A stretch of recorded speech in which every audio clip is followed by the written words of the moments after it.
ওয়ালিকুল্লি উম্মাতিন জাআলনা মানসাকাল লিয়াযকুরু ইসমাল্লাহ আলা মা রাযাকাহুম মিন বাহিমাতিল আনআম। প্রত্যেক উম্মতের জন্যই কুরবানি ছিল, শুধু আমরা উম্মতে মুহাম্মাদি আমাদের জন্যই কুরবানি না, প্রত্যেক উম্মতেই কুরবানি করত। প্রত্যেক উম্মতে সৃষ্টির সর্বপ্রথম মহামানব বাবা আদম আলাইহিস সালাম থেকেই কুরবানির নিয়ম চলে আসছে। মানুষ সৃষ্টির পর থেকেই কুরবানির নিয়ম আজ পর্যন্ত বহাল আছে। তাহলে বোঝা গেল ঈদুল আজহা যেটা আমরা পালন করি এটা ওই সৃষ্টির শুরুলগ্ন থেকে, আর ঈদুল ফিতর যেটা আমরা করি এটা রাসূল কারীম সাল্লাল্লাহু আলাইহি ওয়াসাল্লামের উপর যে বছর কোরআনুল কারীম নাজিল হওয়া সম্পূর্ণ হয়েছে ওই বছর থেকে আমাদেরকে আল্লাহ পাক রব্বুল আলামিন ঈদুল ফিতর নামে একটা ঈদ দিয়েছেন। তাহলে সৃষ্টির শুরুলগ্ন থেকেই কোরবানির ঈদ। আর নবী মুহাম্মদ রাসূলুল্লাহ সাল্লাল্লাহু আলাইহি ওয়াসাল্লামের উপরে যেদিন কোরআনুল কারীম পরিপূর্ণভাবে নাজিল হয়েছে সেই দিন থেকে আমাদের উপরে ঈদুল ফিতর মানে রোজার ঈদ। তাহলে লিকুল্লি উম্মাতিন জাআলনা, কুল্লি উম্মাহ, কুল মানে প্রত্যেক, উম্মাহ মানে উম্মত, প্রত্যেক উম্মতের জন্যই কুরবানি ছিল, বাকি পদ্ধতিটা একটু ভিন্ন ছিল। একাক নবীর উম্মতের জন্য, একাক নবীর জন্য আল্লাহ পাক রব্বুল আলামিন কুরবানির পদ্ধতিটা ভিন্ন ভিন্ন করে দিয়েছিলেন। আদম নবীর সময়, ওই সময় মানুষ কুরবানি করত। আদম নবীর সন্তান হাবিল কাবিল কুরবানি করেছিল কিছু শস্য আদি পাহাড়ের চূড়ায় নির্জন জায়গায় রেখে আসতো। যদি আগুন এসে জ্বালিয়ে দিত তাহলে বোঝা যাইত যে এই কুরবানিটা আল্লাহ পাক কবুল করে দিয়েছে। বা তুফান এসে উড়িয়ে নিয়ে যেত তাহলে বোঝা যাইত যে এই কুরবানিটা আল্লাহ পাক রব্বুল আলামিন কবুল করে নিয়েছেন। তো বাকি আমাদের উম্মত, আমরা উম্মত, আমাদের নবীর উম্মতের সময় আল্লাহ পাক রব্বুল আলামিন সিস্টেমটা পাল্টিয়ে দিলেন আর জানিয়ে দিলেন, বান্দা আমি রবের কাছে রক্ত মাংস গোশত কিছুই পৌঁছে না, পৌঁছে মাত্র আল্লাহ পাক রব্বুল আলামিনের কাছে লা ইয়ানালুল্লাহু লুহুমুহা ওয়ালা দিমাউহা ওয়ালাকিন ইয়ানালুহুত তাকওয়া। মানুষের তাকওয়া আল্লাহ পাকের কাছে পৌঁছে। আল্লাহ পাক শুধু দেখেন মানুষ কি তাকওয়া নিয়ে কুরবানি করলো আমি আল্লাহ পাকের রাহে, এটাই দেখেন, বাকি সব কিছু আমাদেরই রয়ে যায়। তো লিকুল্লি উম্মাতিন জাআলনা, প্রত্যেক নবীর উম্মতের জন্যই কুরবানি ছিল। আর কুরবানি করবে কি দিয়ে? মানসাকাল লিয়াযকুরু ইসমাল্লাহ, আল্লাহ পাক রব্বুল আলামিন আমাকে আপনাকে যা কিছু রিজিক দিয়েছেন, লিয়াযকুরু ইসমাল্লাহ আলা মা রাযাকাহুম, আলা মা রাযাকাহুম, রাযাকা মানে রিজিক, আল্লাহ পাক আমাকে আপনাকে যে ধন দৌলত দিয়েছে এটার দ্বারাই পশু ক্রয় করে কুরবানি দিতে হবে। পশু কি? আলা মা রাযাকাহুম মিন বাহিমাতিল আনআম। বাহিমাতিল আনআম মানে চতুষ্পদ জানোয়ার। কি জানোয়ার? চার পাওয়ালা জানোয়ার দ্বারা, চতুষ্পদ জানোয়ার, গৃহপালিত, এগুলো দ্বারা আমাদেরকে কুরবানি দিতে হবে। তাহলে এবার আসেন কুরবানি শব্দের শাব্দিক অর্থ কি? কুরবান শব্দের শাব্দিক অর্থ হলো আল্লাহ পাকের নৈকট্য লাভ করা, কুরবান নিকটবর্তী হওয়া। তাহলে কুরবানির শাব্দিক অর্থ হলো নৈকট্য লাভ করা, নিকটবর্তী হওয়া। আর পরিভাষায় কুরবানি বলা হয় নির্দিষ্ট সময়, অর্থাৎ 10 তারিখ ঈদের নামাজের পর থেকে। কিসের নামাজের পর থেকে? ঈদের নামাজের পর থেকে। ফাসল্লি লিরাব্বিকা ওয়ানহার, ফাসল্লি আগে নামাজ, এরপরে ওয়ানহার নহর করা মানে রক্ত প্রবাহিত করা, তার মানে কুরবানি করা। কোনো ব্যক্তি যদি ঈদের নামাজের আগে কুরবানি করে, সে যত দামি কুরবানি করুক না কেন তার কুরবানি কবুল হবে না, কারণ ফাসল্লি আগে নামাজ আদায় করতে হবে, এরপরে লিরাব্বিকা ওয়ানহার, এরপরে কুরবানি করতে হবে। যদি আমাদের ফুলবাড়ি মাঠে 7টায় নামাজ হয়, তাহলে নামাজ আমাদের যদি 7টায় হয়, তাহলে নামাজ শেষ হওয়ার পরপরই আপনি কুরবানি করতে পারবো। নামাজ শেষে যত তাড়াতাড়ি কুরবানি করা যায় তত ভালো।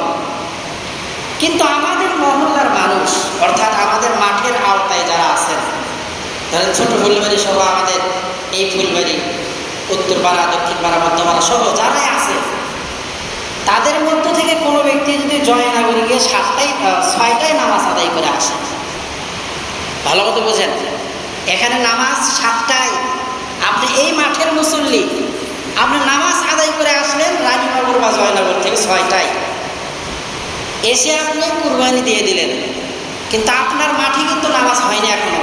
যদি কুরবানি দেন, কুরবানি হবে না, কারণ আপনি এই মাঠের মানুষ, আপনার তো একটা সমাজ জানার মাঠ আছে, তাই কিনা? আপনার এই মাঠে যখন নামাজ হবে, তখন এই মাঠের আওতাধীন পুরো এলাকার মানুষ কুরবানি করতে পারবে। বাকি কেউ যদি আগে কুরবানি করে, তাহলে তাদের কুরবানি হবে না। এই বিষয়টা মাথায় রাখা, আগে নামাজ, এরপরে কুরবানি। তো যাই হোক, যে কথাটা বললাম, যে আল্লাহ পাক বলেছেন চতুষ্পদ জানোয়ার দ্বারা তোমরা কুরবানি করো। এখন কয় কিসিমের জানোয়ার বা পশু দ্বারা আমরা কুরবানি করব, ভালো মতো বোঝার চেষ্টা করি। 6 প্রকারের পশু দ্বারা কুরবানি দেওয়া যায়। কয় প্রকার? কথা বলেন, কয় প্রকার? 6 প্রকার। 1 নাম্বার উট। উট চাই পুরুষ হোক, উট হোক বা মহিলা উট হোক, অথবা আরেকটা কি বলদ আছে না, বলদ উট হোক। 3 প্রকার এর মধ্যে গেল। তাহলে 6 প্রকারের পশু দ্বারা কুরবানি দেওয়া যায়। 1 প্রকার হলো উট। উটের মধ্যে 3 প্রকারই থাকতে পারে। কথা বলছেন? 1 নাম্বার উট। এই উটের বয়স কমে 5 বছর হতে হবে। কয় বছর? যেহেতু আমরা সচরাচর কুরবানি দেই না, যদিও কেউ দিয়ে থাকি বা দেই, তাহলে শুনে রাখা ভালো যে সর্বপ্রথম উট দ্বারা কুরবানি দেওয়া যায়, কিন্তু বয়সের ক্ষেত্রে সর্বনিম্ন 5 বছর হতে হবে, কম হলে তার দ্বারা কুরবানি হবে না। এবার আসেন 6 প্রকারের মধ্যে 2য় নাম্বারে আসে। 2য় নাম্বারে গরু দ্বারা। কি দ্বারা? 2 নাম্বারে গরু দ্বারা। গরু চাই পুরুষ গরু হোক, মহিলা গরু হোক, অথবা বলদ গরু হোক। আর এই গরু হোক গাই গরু হোক, অথবা বাঞ্জি গরু হোক বা বলদ গরু হোক, হলেই হলো। এই গাভী দ্বারা কুরবানি দেওয়া যায়, তবে বয়সের ক্ষেত্রে কয় বছর? 2 বছর। কম হলে কিন্তু হবে না। 2 বছর হয়েছে, একটা দাঁতও জ্বালায়নি, তার দ্বারা কুরবানি সরি। কিন্তু 2 বছর হয়নি, 1 বছরে দাঁত 5-6টা জ্বালিয়ে গেছে, তার দ্বারা কুরবানি সহি নাই। এখানে দাঁতের সাথে কোনো সাপ নাই। আমার আপনার সন্তানের দাঁত অনেক 2 বছরে ওঠে, 4 বছরে ওঠে, 5 বছরে ওঠে, দাঁতের সাথে কোনো সম্পর্ক নাই। সম্পর্ক বয়সের সাথে। সম্পর্ক কিসের সাথে? তাহলে গরুর বয়স সর্বনিম্ন 2 বছর হতে হবে, আর উপরে যত হয় হোক। তবে এমন গরু দ্বারা কুরবানি দেওয়া যাবে না যে গরু একেবারেই বুড়ো হয়ে গেছে, যে কুরবানির মাঠ পর্যন্ত যাইতেই পারে না, ঠেলা ঠুলা দিয়ে কোনো রকম নিয়ে যাচ্ছেন, এরকম পশু দ্বারা কুরবানি হবে না। কুরবানির পশুটা একটু কি হওয়া দরকার? শক্তিশালী হওয়া দরকার। কি হওয়া দরকার? শক্তিশালী, হৃষ্টপুষ্ট, দেখলেই যেন একটু ভালো মনে হয়। বিয়ে করতে গেলে তো বউ খুব খোঁজেন, বেটার বউ খুঁজতে গেলে সহজে মেলে না। ভালো সালো না হলে সেখানে আত্মীয়তার সম্পর্ক আমরা করতে চাই না। কুরবানি দিতে গেলেও ওই রকম বেছে বেছে বেছে বেছে ভালোটাই চয়ন করা দরকার। কথা বলেন ঠিক কিনা? এই জন্য কুরবানির গরু আমরা যারা ক্রয় করব, গরুর মধ্যে 3 কিসিম। পুরুষ গরু হতে পারে, মহিলা গরু হতে পারে, বাচ্চা গরু হতে পারে, বলদ গরু হতে পারে, তবে বয়স সর্বনিম্ন 2 বছর, সর্বোচ্চ হতে পারে। এবার আসেন 3য় প্রকারে। ছাগল দ্বারা কুরবানি দেওয়া যায়, মানে বরকি দ্বারা, ছাগল দ্বারা। ছাগলের বয়স 1 বছর হতে হবে। ভালো মতো বুঝবেন, ছাগলের বয়স কয় বছর? 1 বছর পরিপূর্ণ হতে হবে। আর এই ছাগলের মধ্যে একটাই অংশ। ছাগলের মধ্যে কয় অংশ? একটাই অংশ। ছাগলের যা দাম চাই কয়েক লাখ টাকা হোক না কেন, যে কয় লাখ টাকাই হোক, 50,000, 40,000, 1 লাখ, 2 লাখ হলেও ছাগল একজনই কুরবানি দিতে পারবে, কারণ এর কুরবানি দেওয়া যায় দুম্বা দ্বারা। ছাগলের মধ্যে খাসি ছাগলও দিতে পারেন, এরপরে হালাল মুরগিও দিতে পারেন। আর 4 নম্বরে আপনি দুম্বা দ্বারাও কুরবানি দিতে পারবেন। ছাগলের হুকুম একই, 1 বছর বয়স হতে হবে। 5 নম্বরে কুরবানি দিতে পারবেন ভেড়া দ্বারাও। কি দ্বারা? ভেড়া দ্বারা। এবার আসেন বয়সের ক্ষেত্রে, ওটের বয়স 5 বছর হতে হবে, ভালো মতো বুঝবেন।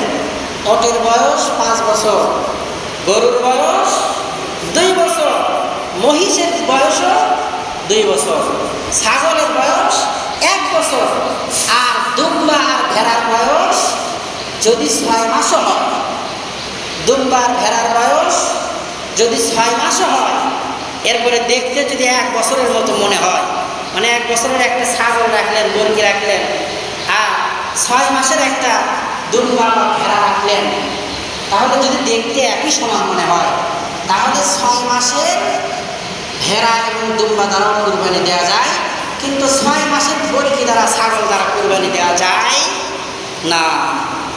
আমরা তো অনেকেই শরমে মানে ভেড়া কুরবানি দিতে চাই না, কথা বল ঠিক কিনা? ভেড়া কুরবানি দেওয়া ছাগলের চাইতে বেশি সব, সুবহানাল্লাহ বলেন। কারণ যার পশম বেশি, ওই পশু দ্বারা কুরবানি করবে তার সওয়াবও বেশি। সুবহানাল্লাহ। শরমে আমরা অনেকে ছাগল কুরবানি দেই না। কিসের শরম? যেখানে সওয়াব আছে সেখানে আমি আছি, কথা বলেন ঠিক কিনা? এই জন্য ভেড়া দ্বারাও কুরবানি দেওয়া যাবে।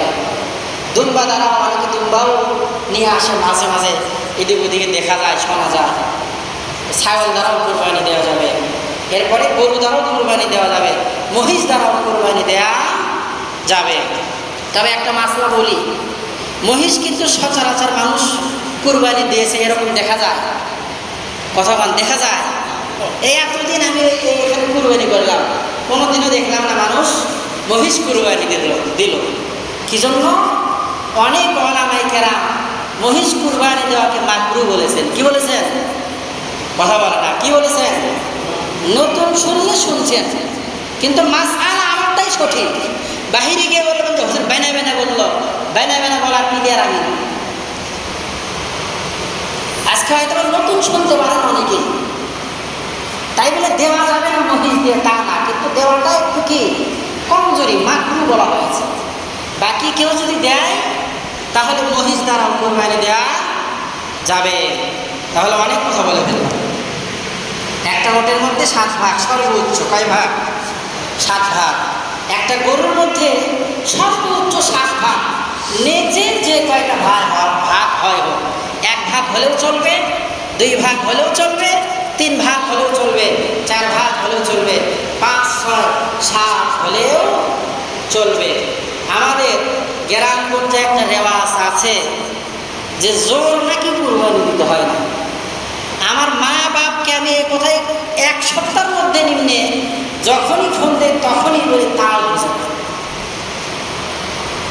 তাও বোঝে না। তো সবার একই আলাদা, কে কোন দিন নাকি বলছে যে জোর কুরবানি দিলে কুরবানি হয় না। মা খালি ঘুরে ফিরে আমাকে একটা কথাই কয়, আমি যত কিছুই বলি সমস্যা নেই, হ্যান দিনে ওটা অনেক দিন আগে শুনছিলাম, বারে জোর দিলে নাকি কুরবানি হয় না। তো যাই হোক, এখানে ভালো মতো শুনে যান, জোর আর বেজরের কোনো সংখ্যা নাই। জোর বেজর দুনো অবস্থাতেই কুরবানি হয়, কোনো অবস্থাতেই। জোর দিলেও সমস্যা নাই, বেজর দিলেও সমস্যা নাই। তবে গরুর মধ্যে সর্বোচ্চ 7টা ভাগ, 7টার উপরে দিলে কারো কুরবানি হবে না। মহিষের মধ্যে সর্বোচ্চ 7টা ভাগ, 7টার উপরে দিলে কারো কুরবানি হবে না। এবার ভালো মতো আসেন, ভালো মতো বুঝবেন। আমরা ভাগাড়ুর ক্ষেত্রে, ভাগাড়ু যাদেরকে আমরা নিজেদের সাথে সামিল করতে চাচ্ছি, তাদের ক্ষেত্রে একটু সবাই যাচাই বাছাই করবেন যেন তার টাকাটা হালাল হয়। কারণ একজনের টাকা যদি হারাম হয়, বাকি 6 জনের কুরবানি শেষ। 5 জন মিলে দিলেন, যদি একজনের টাকা হারাম হয়, বাকি 4 জনের কুরবানি শেষ। 2 জন মিলে দিলেন, একজনের টাকা যদি হারাম হয়, আর একজনের কুরবানিও শেষ। মানে সবাই টাকা দেওয়ার সময় এই নিয়ত করবেন যে আমার হালাল টাকা থেকে আমি আমার কুরবানির জন্য টাকাটা দিয়ে দিলাম 20, 25, 30 হাজার। কি টাকা থেকে? হালাল টাকা থেকে। এবার আসেন, খুব ভালো মতো বুঝবেন, আমার হালাল টাকা কখন?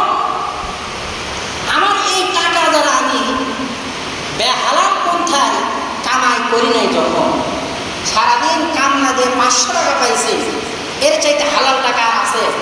ঘাম ঝরানো টাকা, নিঃসন্দেহে এটা হালাল টাকা।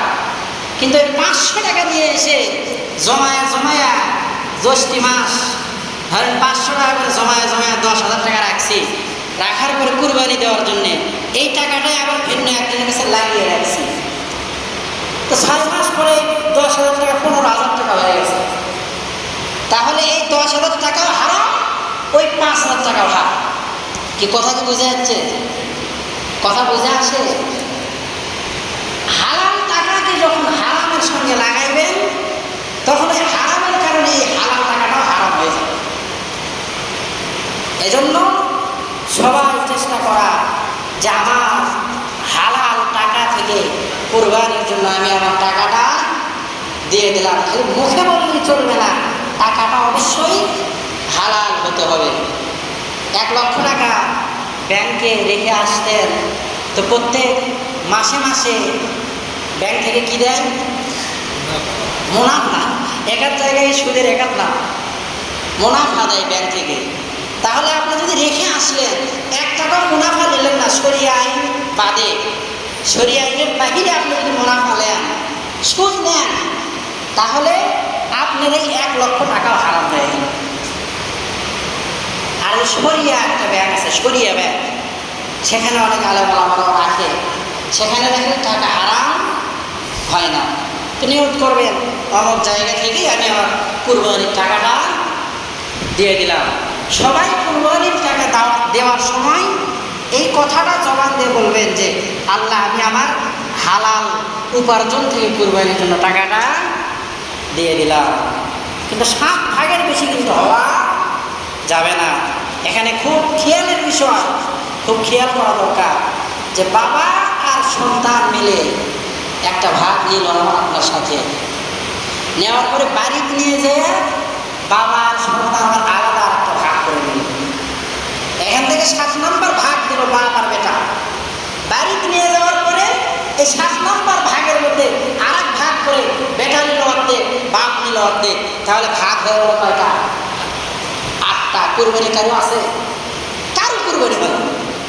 এই জন্য ভাগ চয়ন করার ক্ষেত্রে, ম্যান চুজ করার ক্ষেত্রে চিন্তা ভাবনা করে আমাকে আপনাকে শরীর ঢুকাইতে হবে কুরবানির পশুর মধ্যে, যেন কোনো প্রকার এদিক সেদিক হওয়ার কোনো সম্ভাবনা না হয়ে যায়। না, আসুন কুরবানি সম্পর্কে কয়েকটি কথা বলা হলো। লিকুল্লি উম্মাতিন জাআলনা, প্রত্যেক উম্মতেরই কুরবানি ছিল, সেই অনুপাতে আমাদেরও কুরবানি আছে।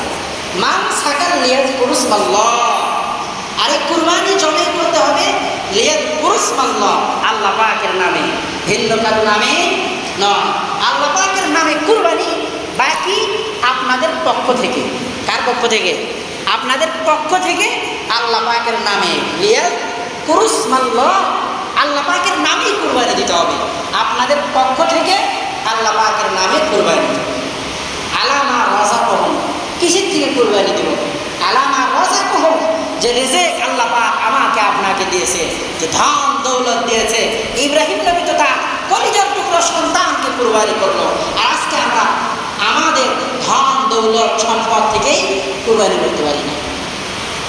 মিন বাহিমাতিল আনআম, কোন পশু কুরবানি করবো? বাহিমাতিল আনআম, চতুষ্পদ জন্তু, গৃহপালিত জন্তু। গরু যদি বন্য গরু হয়, এটা দ্বারা কুরবানি হবে না।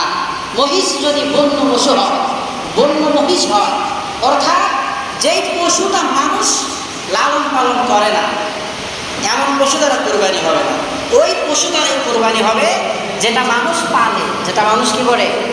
পালে, যার প্রতি মানুষের মায়া মমতা আছে, যার এগেনস্টে, যার পেছনে একজন মালিক আছে, এমন পশু দ্বারাই কুরবানি হবে। ছাগল, বন্য ছাগল নিয়ে আসলেন, মানে বনে ঘুরে ঘুরে বেড়ায় অনেক ছাগল আছে, দুম্বা, ভেড়া, এগুলো দ্বারা কুরবানি হবে না। মানে গৃহপালিত হতে হবে। এই বিষয়গুলো আমরা সবাই মাথায় রাখার চেষ্টা করব। আর যে কথাটা বলা হলো, গরুর মধ্যে সর্বোচ্চ 7টা, আর ছাগল যত দামি হোক না কেন একটা, দুম্বার মধ্যেও একটা, আর ভেড়ার মধ্যেও একটা অংশ, আর গরুর মধ্যে সর্বোচ্চ 7টা অংশ, 7টা অংশ। এই কুরবানির সঙ্গে আকিকাও দেওয়া যায়। কি দেওয়া যায়? অনেকে এই বিষয়টা বারবার বলে, কুরবানি দিচ্ছি, আকিকা কি দেওয়া যাবে? কুরবানি আর আকিকা একসঙ্গে দেওয়া যায়, কোনো সমস্যা নেই। 5 ভাগ কুরবানি দিলেন, 2 ভাগ আকিকা দিলেন, তাও দেওয়া যায়, কোনো সমস্যা নাই। তবে জবেটা লিয়াকুলুসমাল্লাহ, আল্লাহ পাকের নামেই হতে হবে। আল্লাহ পাক রব্বুল আলামিন আমাদের সবাইকে জেনে বুঝে কুরবানি করার মতো তৌফিক দান করেন। সকলেই বলি আমিন। ওয়া আখির দাওয়ানা আলহামদুলিল্লাহি রাব্বিল আলামিন।